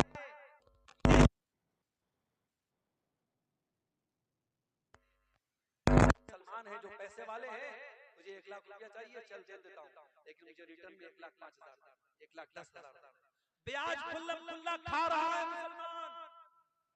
उस मुसलमान से कहो तू अपनी माँ के साथ ज़िना करेगा, दोनों कान पकड़ लेगा। कैसी बात, माँ के साथ ज़िना करने की, अरे अपनी माँ के साथ ज़िना करने से बड़ा गुनाह है सूद खाना। क्योंकि माँ के साथ ज़िना करने वाले के बारे में अल्लाह ने ये नहीं कहा कि जो अपनी माँ के साथ ज़िना करता है वो अल्लाह से जंग करता है, रसूल से जंग करता है, मगर ब्याजखोर के बारे में अल्लाह कुरान में कहता है फ़इल्लम तफ़अलू फ़अज़नु बिहर्बिन मिनल्लाहि व रसूलिही, ऐ ब्याज खाने वाले अगर तूने ब्याज खाना नहीं छोड़ा तो आ जा अल्लाह से जंग कर ले, रसूल से। है किसी में ताकत, है किसी की औकात, है किसी की हैसियत कि वो अल्लाह से जंग करे, वो रसूल से जंग करे? मेरे भाइयों, ब्याजखोरी बढ़ रही है। और दूसरी चीज मेरे नौजवानों, जुए की लत बढ़ रही है। आजकल नई नई कंपनियां आ रही है क्रिप्टो के नाम से, फला कंपनी में पैसा लगा दो, फला कंपनी में पैसा लगा दो। मुझे लोगों ने बताया हाफिज साहब भी लगा रहे हैं, इमाम साहब भी लगा रहे हैं, मौलवी साहब भी लगा रहे हैं, और कहते हैं मौलवी साहब भी जायज है। कैसे जायज है भाई? कहते बिजनेस हो रहा है। क्या बिजनेस हो रहा है? ये तो नहीं पता, लेकिन बिजनेस हो रहा है। कोई बिजनेस नहीं हो रहा है। ये जितनी कंपनियां आई हैं, मेटा फला फला फला और क्रिप्टो फला और फला फला, ये सब फ्रॉड है, धोखा है। लिख लो मेरी बात, आज 2024 में कह रहा हूं, 2025 तक कई कंपनियां भाग चुकी, सब फ्रॉड, सब इसकी टोपी उसके सर, उसकी टोपी उसके सर। शुरू में जो लोग जुड़ेंगे उनकी कमाई होगी, बाद में जो लोग जुड़ेंगे उनकी कमाई लेके भाग जाएंगे। कोई बिजनेस नहीं हो रहा। और अगर किसी बिजनेस में पैसा लगाते भी हो तो इतना सिंपल नहीं है। लोग अक्सर ये सवाल करते हैं, शेख साहब शेयर मार्केट में पैसा लगाना कैसा है? लगा सकते हो, मगर कुछ शर्त है। अब मिसाल के तौर पर टाटा है, टाटा बहुत बड़ी कंपनी है, टाटा जो है गाड़ी भी बना रही है, टाटा फोन भी बना रही है, टाटा की अपनी टेलीकॉम कंपनी भी है, टाटा की अपनी जो है आईटी कंपनी भी, टाटा बहुत बड़ी कंपनी है। अब टाटा की किस कंपनी में आप शेयर लगाए, आपका पैसा किस कंपनी में लगा है और वो कंपनी क्या काम करती है, ये देख लो, आप शेयर मार्केट में पैसा लगा सकते अगर वो जायज काम कर। आप किसी भी कंपनी में पैसा लगा दिए, वो कह रहा है भाई 1 लाख रुपया आप हमारी कंपनी में लगा दो, हम हर महीना आपको 10,000 रुपया देंगे। लोग को लगता है बड़ा आसान तरीका। अभी कुछ दिनों पहले हैदराबाद और मुंबई में एक बहुत बड़ी कंपनी, मैं नाम नहीं लूंगा, आप लोग सुने होंगे, जानते होंगे, उसमें मुसलमान नाम देखकर और उलमा का नाम देखकर लोगों ने पैसा लगाया, करोड़ों लोगों का पैसा डूब गया। कितने बंबई के हमारे जानने वाले उलमा का पैसा डूब गया। कितने लोगों ने अपने फ्लैट बेच दिए, घर बार बेच दिया, कि जब बैठे बिठाए 50,000 रुपया मिल रहा है तो घर मकान को रखने की जरूरत, सब बेच दिया और करोड़ों रुपया उनका डूब गया। मेरे प्यारे साथियों, इस तरीके के धोखेबाजों से होशियार। आप अपने पैसे को हलाल जगह लगाओ, जायज जगह लगाओ, अल्लाह का नाम लेके लगाओ। बिजनेस है, कभी प्रॉफिट होगा कभी लॉस होगा, लेकिन अगर आपकी नीयत सही होगी अल्लाह जरूर बरकत देगा। और सहाबा में हमें करोड़पति सहाबा मिले। याद रखो, पूरी अमानतदारी के साथ और पूरी बसीरत के साथ कह रहा हूं, पैसा कमाओ। हमें उलमा की भी जरूरत है, हमें पैसे वालों की भी जरूरत है। ये पैसे वाले न हो मदरसे नहीं चल सकते। हमें करोड़पतियों की भी जरूरत है। हमारी मस्जिदें, हमारे मदरसे, हमारे दीन के काम कैसे चलेंगे? करोड़पति बनो, हलाल तरीके से बनो मेरे भाई। जुए के जरिए, सट्टे के जरिए रातों रात अमीर बनने के सपने बंद कर दो।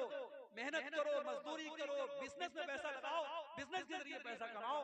नीयत सही होगी और आपके मुकद्दर में लिखा होगा, यकीनन आप आगे बढ़ेंगे। मेरे प्यारे साथियों, अल्लाह के नबी ने फरमाया कि जिस बदन के अंदर हराम की कमाई जाती है, फन्नारु औला बिही, वो बदन जहन्नम की आग।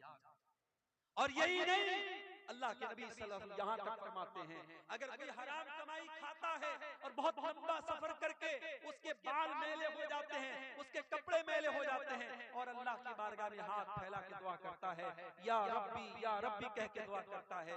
लेकिन वमतअबहु हराम वमशरबहु हराम वमलबसहु हराम वगुज़िया बिल हराम, उसका खाना हराम कमाई का, उसका पानी हराम कमाई का, उसका कपड़ा हराम कमाई का, उसकी परवरिश हराम कमाई की, तो अल्लाह के नबी फरमाते हैं फअन्ना युस्तजाबु लिज़ालिक, उसकी दुआ कहां से कबूल। ब्याज खाने वाला उम्रा कर ले, हज कर ले, खाने काबा का दरवाजा पकड़ पकड़ के रो रो के दुआ करे, उसकी दुआ कैसे कबूल होगी जब मेरे नबी कहते हैं हरामखोर की दुआ कबूल नहीं होगी। मेरे भाइयों, आज अल्लाह की मदद इसलिए भी नहीं आ रही है क्योंकि मुसलमान पैसा कमाने की अंधी रेस में लग चुका है, ब्याज भी खा रहा है, जुआ भी खेल रहा है, सट्टा भी खेल रहा है, ऑनलाइन ऐप्स के जरिए हराम तरीके से पैसा भी कमा रहा है। मेरे भाइयों, कमाई को हलाल करो, कमाई को हलाल करो। सलफ कहा करते थे अतिब मत मामा का तो जब दावत का, अपनी कमाई को, अपने खाने को हलाल कर लो, हमारी दुआ कबूल होगी, अल्लाह की मदद आएगी अगर हमारी कमाई हलाल है। इसी तरीके से मेरे भाई, अगर हम चाहते हैं कि अल्लाह की मदद आए, मेरे नौजवान साथी, आपको अपनी जवानी की हिफाजत करनी पड़ेगी, अपनी जवानी की अहमियत को समझना पड़ेगा। अल्लाह की कसम दिल दुखता है जब फजर की नमाज में ये चंद बूढ़े हमें मस्जिद में नजर आते हैं। नौजवान कहां मर गए, मेरी कौम के नौजवान कहां मर गए। वो रात को 2-2 बजे तक, 3-3 बजे तक व्हाट्सएप पर चैटिंग करते रहे, लड़कियों से बातें करते रहे, अय्याशियां करते रहे, फेसबुक की रील्स देखते रहे, यूट्यूब के शॉर्ट देखते रहे, बेहयाई के मनाजिर देखते रहे। रात को 3-3 बजे तक हमारा नौजवान ये सब देख रहा है। और फजर की अजान जब होती है और मुअज्जिन कहता है अस्सलातु खैरुम मिनन नौम, नमाज नींद से बेहतर है, हमारा नौजवान बिस्तर पे सोया है। मेरे नौजवानों, ये अजान की आवाज सिर्फ 70 साल वालों के लिए नहीं, आपके लिए भी है। और मेरे रब की कसम, आप जब फजर की नमाज में उठ के जाते हैं, शैतान जलील होता है, शैतान पछताने लगता है कि मैं इस नौजवान को कैसे रोक नहीं पाया, इसको मैं फजर की नमाज में कैसे मैं रोक नहीं पाया। नौजवानों, अपने आप को नमाज का पाबंद बनाओ। और बाद नौजवान मुझसे पूछते हैं, मेरे पास व्हाट्सएप पर मैसेज भी आता है, शेख साहब गंदी आदत में पड़ गया, गंदे वीडियोस देखने की आदत हो गई, लड़कियों से चैटिंग करने की आदत हो गई, हराम काम की आदत पड़ गई। शेख साहब कोई इलाज बता दीजिए, कोई तरीका बता दीजिए। आओ तरीका बताता हूँ कुरान की रोशनी। गंदी आदतों से बचना है, बुरी आदतों से बचना है, अय्याशी से बचना है, मोबाइल के गलत इस्तेमाल से बचना है। एक नुस्खा बताता हूँ, नोट कर लो मेरे। कुरान में अल्लाह फरमाता है फखलफ मिन बादिहिम खल्फुन अदाउस सलात वत्तबउश शहवाति फसौफ यलकौन गय्या।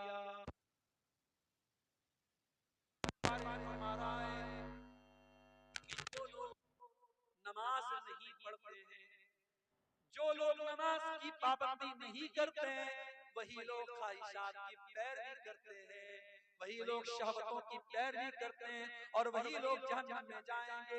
इसका उल्टा ये मतलब निकला कि जो नमाज की पाबंदी करेगा, जो 5 टाइम की नमाज हर हाल में पढ़ेगा, वो ख्वाहिशात की पाबंदी से बचेगा, वो गलत शहवतों से बचेगा, वो औरत के फितने से बचेगा। वो जिसको ये रात में फिक्र होगी मुझे सुबह फजर की नमाज जमात के साथ पढ़नी है, वो रात को कोई गंदा काम करने के पहले वो मोबाइल पर कोई गंदी चीज देखने के पहले 1000 बार सोचेगा कि यार मैं नमाजी आदमी हूँ, ये चीज मुझे सूट नहीं करती है, वो बंद कर देगा, वो नहीं। अगर बचना चाहते हो, नमाज की पाबंदी करो। और यही बात अल्लाह कुरान के 21वें पारे में कहता है, उतलु मा उहिया इलैका मिनल किताब व अक़िमिस सलाह इन्नस सलाता तनहा अनिल फहशाई वल मुनकर। ऐ नबी, कुरान की तिलावत करो और नमाज की पाबंदी करो। नमाज बेहयाई और बुराई से रोकती है। ये 2 काम कर लो, कुरान की तिलावत पाबंदी से करो और नमाज पाबंदी से पढ़ो, फिर देखो बेहयाई से बचते हो कि नहीं बचते हो, बुराई से बचते हो। मेरे भाइयों, नमाज की पाबंदी, और नमाज कोई मामूली चीज नहीं है, टेंशन को दूर करने वाली चीज नमाज। मैं मानता हूं इस वक्त हालात बड़े बेचैन कर देने वाले हैं। मीडिया में आने वाली खबरें, यूपी की खबरों से बिहार वाले परेशान, बिहार की खबरों से यूपी वाले परेशान, तमिलनाडु की खबरों से नॉर्थ इंडिया के मुसलमान परेशान। ये मीडिया आज हमको परेशान कर रहा है, डिस्टर्ब कर रहा है। आज इस माहौल में नमाज हमारी बहुत बड़ी जरूरत भी है। नमाज पढ़ो और कुनूत नाज़िला का इत्मीनान करो। मेरे नबी दुश्मनों पर बद्दुआ करने के लिए कुनूत नाज़िला पढ़ते थे। आज कुनूत नाज़िला पढ़ो और नमाज की पाबंदी करो। अल्लाह कुरान में कहता है वस्तईनु बिस्सब्रि वस्सलाह, सब्र और नमाज के जरिए अल्लाह की मदद तलब करो। मेरे भाई, मेरे नबी जब टेंशन में होते थे, परेशानी में होते थे, हजरत हुज़ैफा रज़ियल्लाहु ताला अन्हु कहते हैं अल्लाह के नबी नमाज के लिए खड़े हो जाते थे। आज हमें नमाज की अहमियत पर भी तवज्जो देने की जरूरत है। और आखिरी चीज, हमारी माएं बहनें इस उम्मत की बड़ी कीमती मता है। इस उम्मत की माएं बहनें, इस उम्मत की औरतें, इस उम्मत की बहुत कीमती दौलत है। क्यों? क्योंकि ये किसी की माँ बनती है, किसी की बीवी बनती है, किसी की बेटी होती है, किसी की बहन होती है। एक औरत के कई रूप होते हैं और इस्लाम ने औरत के हर रूप की बड़ी इज्जत दी। इस्लाम में औरत को पूजा तो नहीं गया, औरत की इबादत तो नहीं की गई। इस्लाम में इबादत सिर्फ अल्लाह की है, मगर औरत अगर माँ है तो इस्लाम ने कहा उसकी इज्जत करो, उसके कदमों के नीचे तुम्हारी। औरत अगर बीवी है, कुरान कहता है वमीना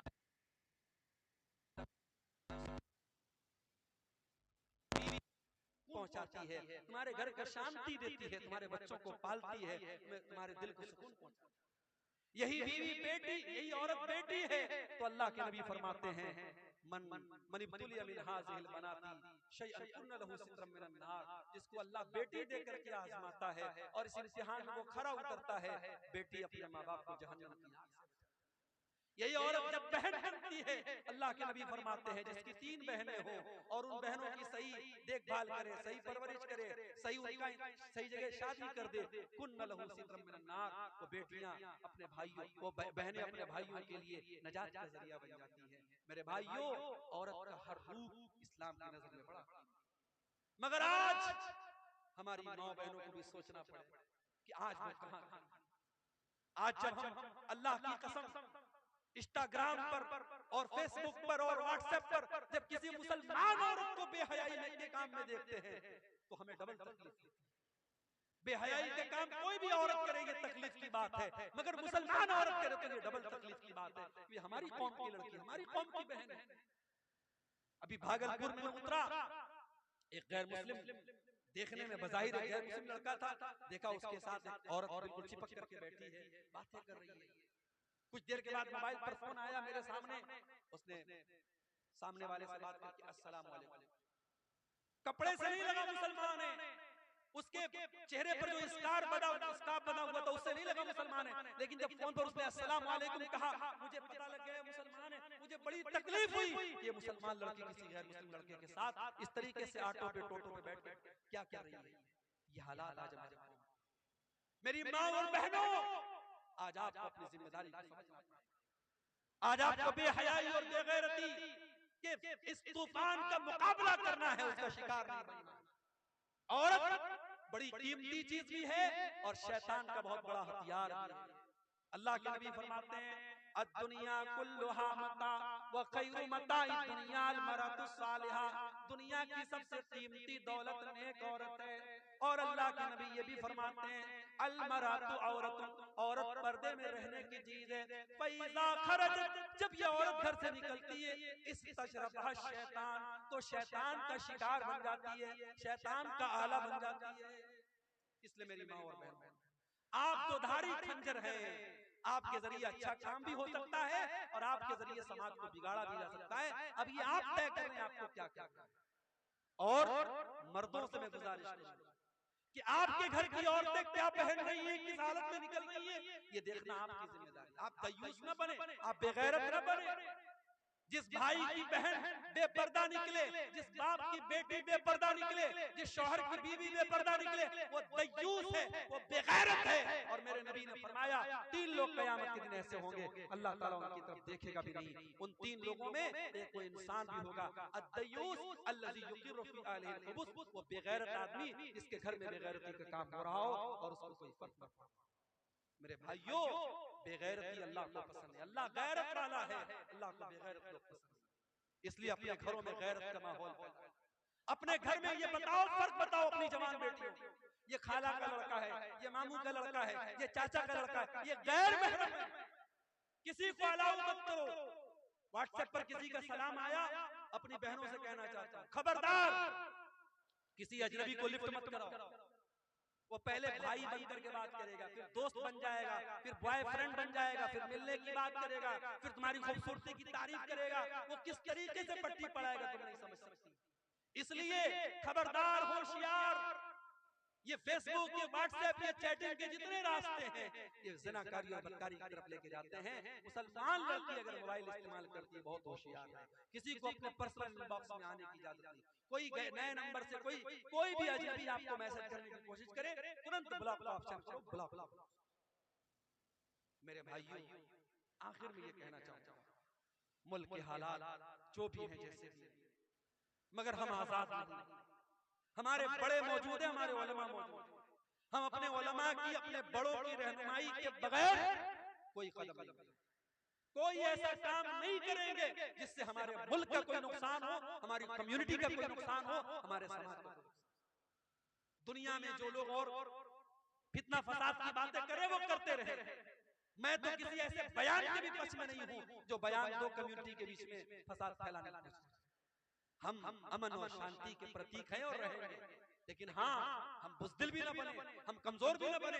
अगर वाकई में कोई हम पर जुल्म कर रहा है तो जुल्म को सहन नहीं करना चाहिए, जुल्म को बर्दाश्त नहीं करना चाहिए, जुल्म के का मुकाबला करना चाहिए। और अगर अपनी जान और अपनी इज्जत और अपनी आबरू की हिफाजत करने में कोई मर भी जाए तो मेरे नबी ने फरमाया, मन कुतिला दुना इर्दिही व मालिही फहुव शहीद। अपने माल की हिफाजत करने में, अपनी आबरू को बचाने के लिए कोई मर जाए, कोई कत्ल हो जाए तो अल्लाह की राह में शहीद होता है।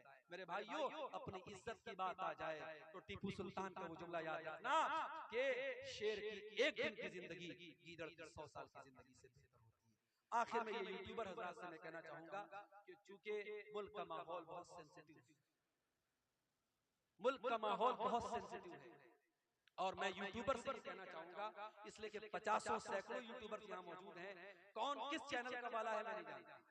मेरी बहुत सारी तकरीरों पर यूट्यूबर्स ने गंदे थंबनेल लगाए हैं, उल्टे सीधे थंबनेल लगाए हैं, ऐसे थंबनेल लगाए हैं जो कानून की नजर में गलत है। जो तकरीर में मैंने जो बात नहीं कही है वो थंबनेल लगा के आप लोग लगाते हैं। आज की तकरीर में ऐसा कुछ नजर नहीं आना चाहिए। मैंने आपको वजाहत कर दी है, आज की तकरीर में ऐसा कुछ अगर नजर आया तो मैं आपके खिलाफ एक्शन लूंगा। अभी हमारे भाई ने एक बात कही कि शराब के ऊपर भी थोड़ा सा बोल दीजिए। आप जानते हैं बिहार में हुकूमत की तरफ से शराब बंद है, गुजरात में बहुत पहले से शराब बंद है, मगर ये अजीब मसला है, जहां शराब बंद है डाटा बताता है गुजरात में शराब एक जमाने से बंद है, लेकिन सबसे ज्यादा शराब गुजरात में पी जाती है। बिहार में शराब बंद है, मगर शराबियों ने बताया, शराबियों से पूछो तो बताएंगे कि शराब पहले से ज्यादा अवेलेबल हो जाती है शराब पीने वाले। तो देखो, कानून के डंडे से शराब नहीं रुक रही, कानून के डंडे से शराब नहीं रुक रही। किससे रुकेगी? ईमान की ताकत से।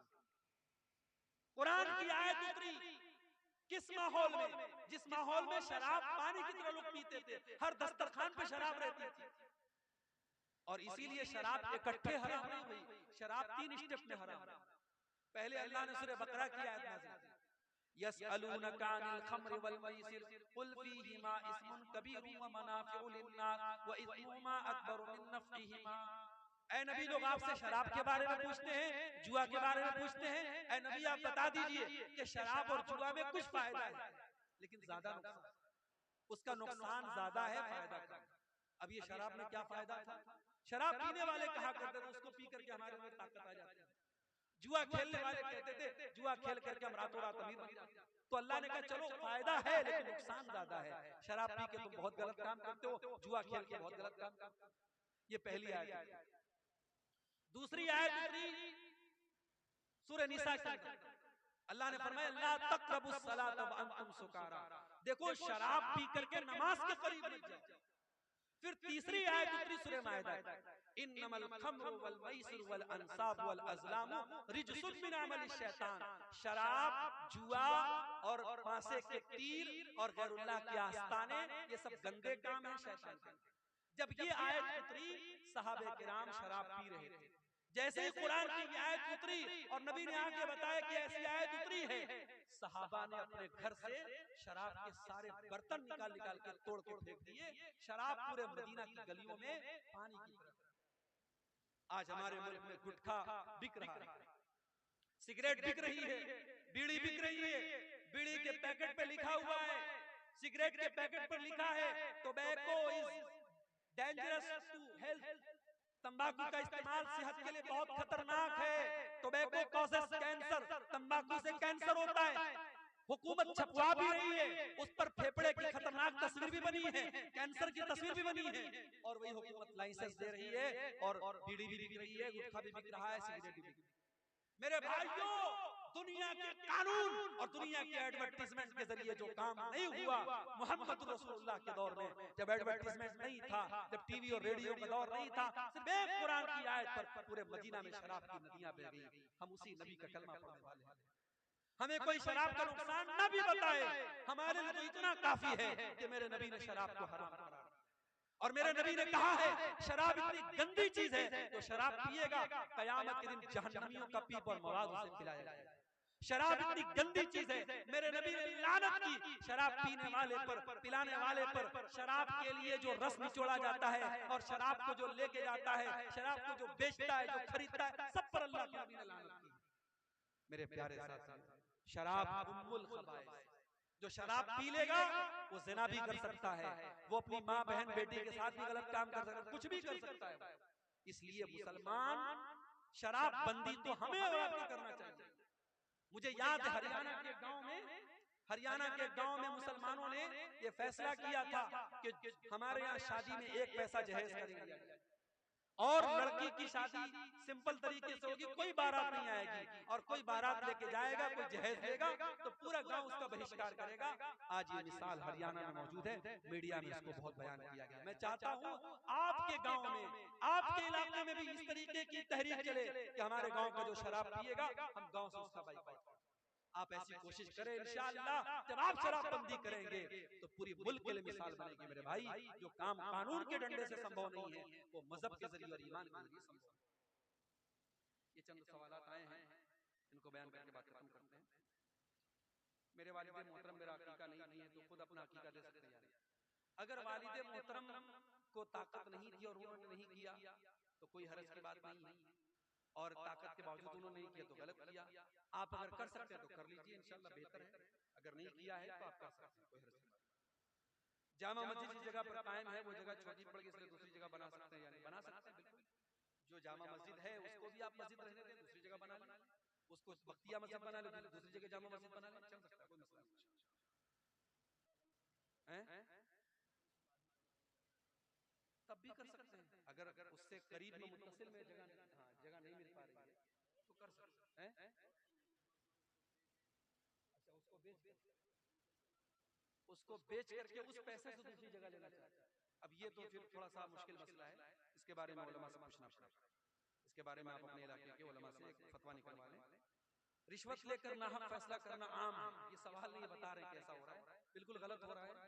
और मुझे कई जगहों के बारे में पता लगा कि जो सरदार लोग होते हैं, जो पंच लोग होते हैं, पैसा लेकर के किसी एक पक्ष का वो पक्षपात करते हैं। तो ये देखिए, किसी के बारे में गलत फैसला करना ये तो ऑलरेडी बहुत बड़ा गुनाह है, लेकिन जिसको पंच बनाया गया है उसको तो एक तरीके से काजी बनाया गया, जज बनाया गया, और जज जब गलत फैसला करेगा तो ये बहुत बड़ा गुनाह है। इसको अल्लाह ताला क्या डबल सजा मिलेगी, इसको हिसाब देना पड़ेगा। तो इसलिए जो इंसान पंच है, जो फैसला करने का जिसको इख्तियार दिया गया, वो हमेशा अपनी छवि को इतना पाक साफ रखे, कोई रिश्वत नहीं चलेगी उसके यहाँ, जो हक है जो सही है उसका वो साथ दे, उसको ऐसा करना। किस किस नमाज में दुआए सना पढ़ना होगा और किस नमाज में? हर नमाज में दुआए सना पढ़ना होगा। दुआए सना पढ़ना जरूरी तो नहीं है, फर्ज तो नहीं है, लेकिन सुन्नत है, मुस्तहब है। अब दुआए सना आप बेहतर ही है कि वो पढ़ें जो सही बुखारी और मुस्लिम वगैरह में आई है, अल्लाहुम्मा बाइद बैनी व बैन खताया, ये